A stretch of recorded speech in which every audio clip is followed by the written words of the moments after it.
So what we're going to talk about today is how to give feedback to your employees. Now, this is one of the more difficult things that people have a problem with. Now, the reason why people have so much trouble with it is simply because it takes a little bit more emotional intelligence and it's uncomfortable, right? Because we have to have tough conversations with our employees. And so there's a lot of, owners, a lot of managers that won't actually have the tough conversations because they're afraid of how people will react, or they're going to be afraid that they might not say the right thing. They don't want to upset people. They're afraid that they're going to take it the wrong way. So all of these things happen pretty frequently as far as why people don't give feedback. But what I'm going to show you today is how to do it where there's very little chance of that happening and how to handle it if it does.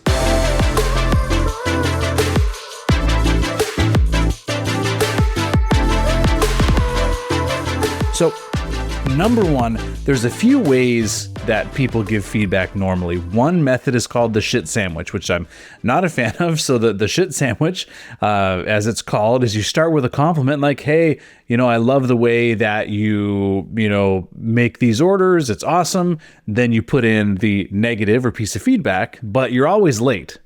And then the third piece is, but I love how upbeat you are when you're here on shift. And so then I just find that the employee is sometimes like, okay, is it really that serious if you've given me so much, positive feedback and stuff like that? Is it really that serious an issue? They might not take it as seriously. Or what it could do is train them to think every time you give them a compliment that they're going to hear something negative after. And we never want that to be the case. So the way that I prefer to give feedback, a couple rules that I follow. Number one, when I'm giving feedback, I do it in private. So, I will just bring someone to the side. I don't necessarily give feedback to someone when there's other people around. I might say like, hey, can we chat for a quick sec? I'll just use an example of maybe mopping the floor, for example. So, hey, when you mop the floor, I noticed that you didn't quite get in the corners there. Was there anything unclear about how to mop the floor?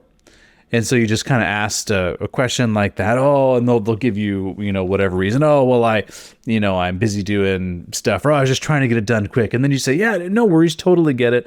I just want to make sure you know that we need to get into the corners when we're mopping the floor every time. The reason we need to do that is because there could be pests that become issues, or there could be, dirt that gets there and then a customer sees it. And we want to make sure all of our customers come in and the floor is clean and everything's looking great. Does that make sense?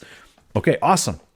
High five, fist bump, whatever you want to do as an ending to that. I'd be like, awesome. So let's make sure that gets done in the future. Awesome, man. Keep up the great work. And then you end it on a positive note like that. So it doesn't deter from the seriousness of the discussion.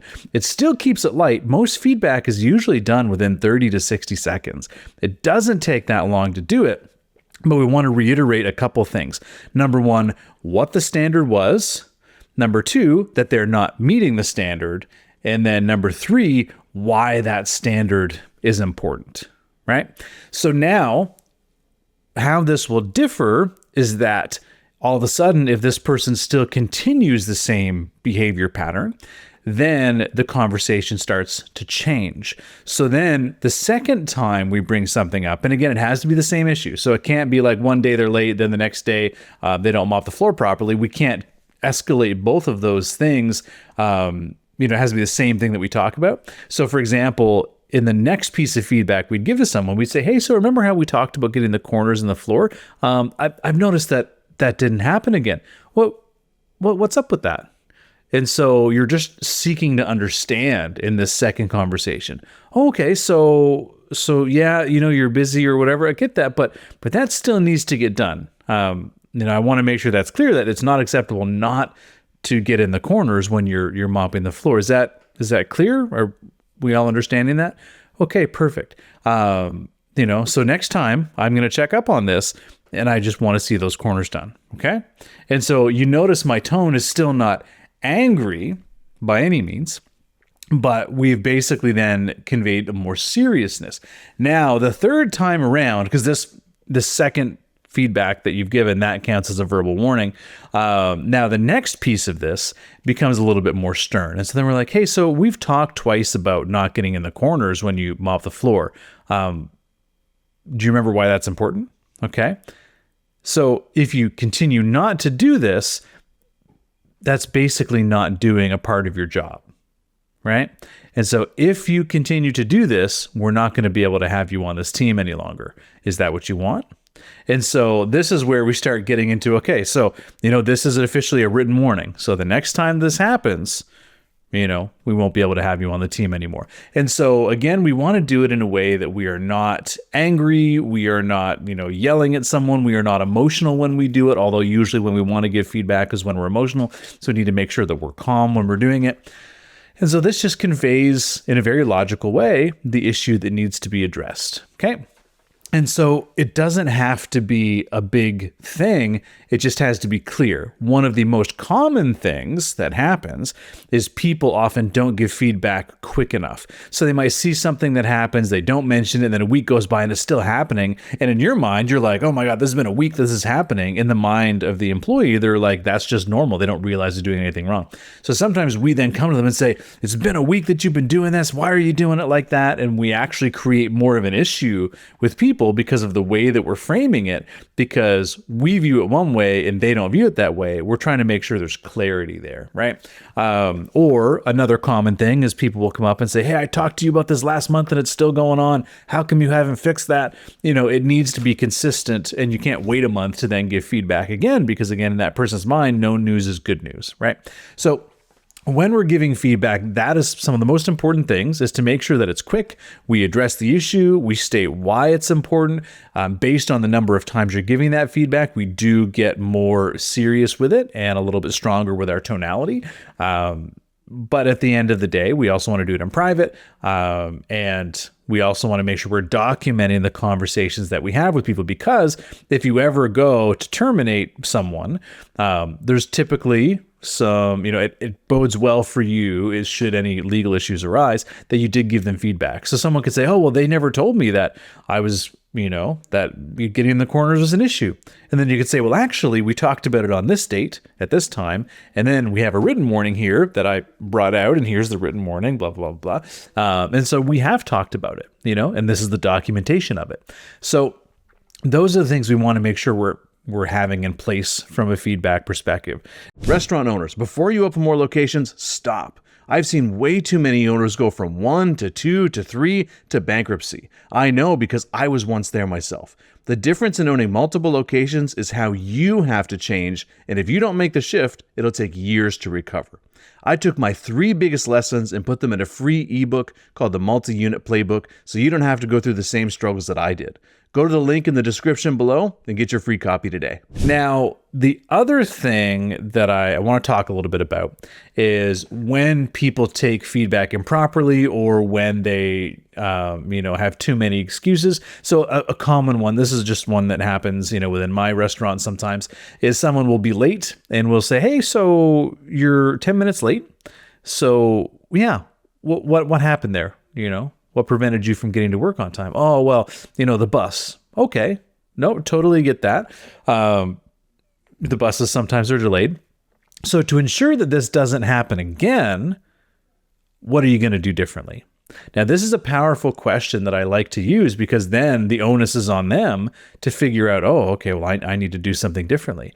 And then, say someone says something like, oh, well, the bus will just be on time next time. I'm like, okay, and what if it isn't? Oh, well, I don't know. Oh, is there perhaps an earlier bus that you can take? You'd be a few minutes earlier. Oh, yeah, I guess I could do that. So what we want to do is we want to take a look through some of their excuses, if you will, and just get them to understand that their behavior pattern needs to change, right? And so what often happens, people say, oh, well, this happened or that happened, or so-and-so didn't do what they were supposed to do. Okay, but let's focus now again on what you did.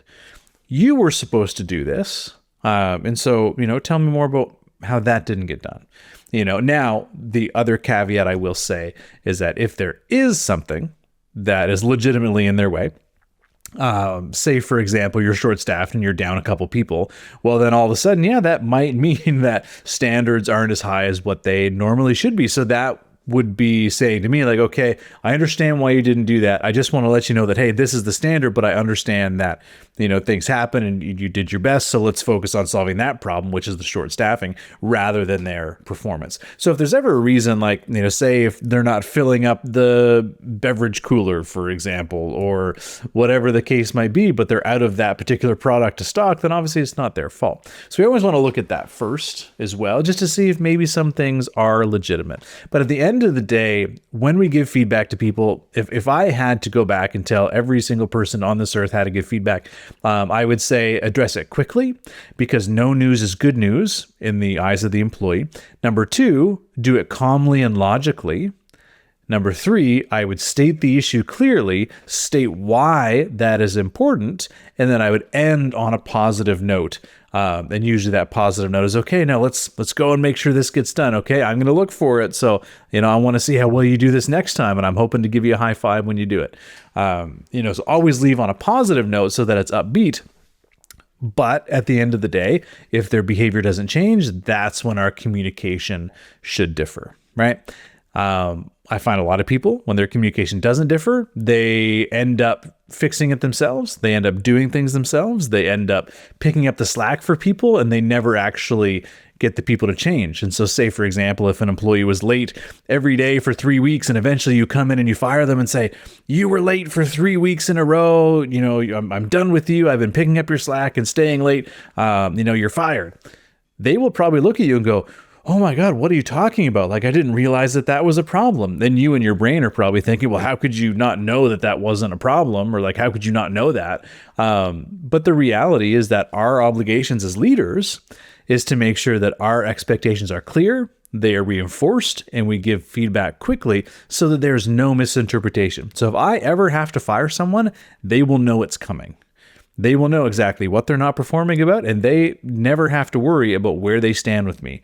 I will tell them exactly where they stand, because by doing so, we then put the ball in their court. Then they can change things, right? Because if we don't, they just don't know, and they can never correct that behavior. And we run the risk of letting a potentially good person go for something that they didn't necessarily know was an issue or not. So, giving feedback, do not be afraid of it. It is part of what you need to do. If you need to practice it in role play, you can do that. But just make sure it's quick. Typically, 30 to 60 seconds is very normal for quick feedback. And that's the best way to do it. And if you do a lot of feedback quickly and as things are happening, you likely won't have to do nearly as much of the big conversations and those types of things. You can give feedback quickly and make sure people know where they stand. And that's the best thing to do. All right, guys, hopefully this was helpful. We'll chat soon.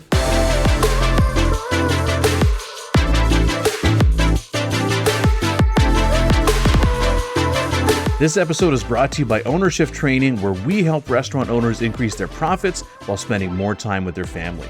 And if you want to know exactly what it would take to grow your profit margin to 15% and beyond while spending more time with your family, my team has a few spots open this week for a free 15-minute restaurant assessment call. Just click the book a call link in the description, and we'll show you the exact frameworks we're using to help our clients do this in as little as 6 to 8 weeks. Thanks for listening, and we'll see you on the next episode.